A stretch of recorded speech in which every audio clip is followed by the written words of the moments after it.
Hi hello guys welcome to K series VOD. இன்றைக்கி நம்ம alchemy of சோல்ன்ற K சீரீஸை அதை பற்றி தான் பேச போகிறோம். பட் அந்த கதை என்ன அப்படின்றத பற்றி இல்லை.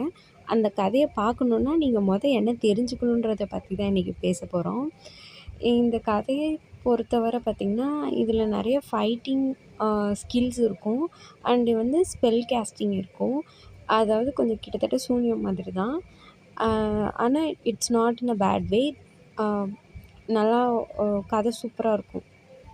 இதில் இருக்கிறதுலையே ரொம்ப தடை செய்யப்பட்ட ஸ்பெல் கேஸ்டிங் எது அப்படின்னா ஆல்கமி ஆஃப் சோல் அப்படின்றது தான் இந்த கதையை பொறுத்தவரை.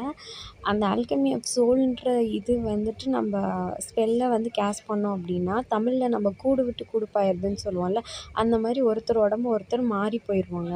அப்படி மாறி போனவங்க உடம்ப மாறி போனது புது சோல் தானே இருக்கும். அந்த சோலும் அந்த உடம்பும் ஒத்து போச்சுன்னா அவங்க அந்த உடம்புலையே வாழ்வாங்க. அப்படி ஒத்து போகல அப்படின்னா அவங்க கிட்டத்தட்ட ஒரு மாதம் கூட தாங்க மாட்டாங்க. அதுக்குள்ளேயே ஜாம்பி மாதிரி ஆயிடுவாங்க. ஜாம்பி மாதிரி ஆனவங்க கொல்லப்பட்டா கல் மாதிரி ஆகி இறந்து போயிடுவாங்க. இதுதான் கான்செப்டே.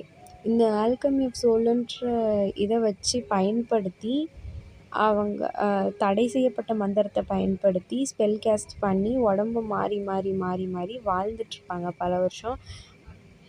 அது மட்டும் இல்லாமல் இந்த தடை செய்யப்பட்டதை பயன்படுத்துகிறனால மக்களுக்கு நிறைய பாதிப்பு ஏற்பட்டுட்ருக்கும். இதில் நிறைய விஷயங்கள் வரும். ஆனால் அதெல்லாம் சொன்னால் சஸ்பென்ஸ் உடஞ்சிரும். கதையை பற்றி பேச வரல. இங்கே ஸ்பெல் கேஸ்டிங் அவங்களுக்கு இருக்க சக்தியை பற்றி மட்டும்தான் நான் சொல்லியிருக்கேன். இந்த கதையை நீங்கள் கேட்கணுன்னு விரும்புகிறீங்க, அதுவும் என் வாய்ஸில் கேட்கணுன்னு விரும்புகிறீங்கன்னா கண்டிப்பாக கமெண்ட்ஸில் சொல்லுங்கள். நான் இந்த கதையை உங்களுக்காக போஸ்ட் பண்ணுறேன். தேங்க்யூ.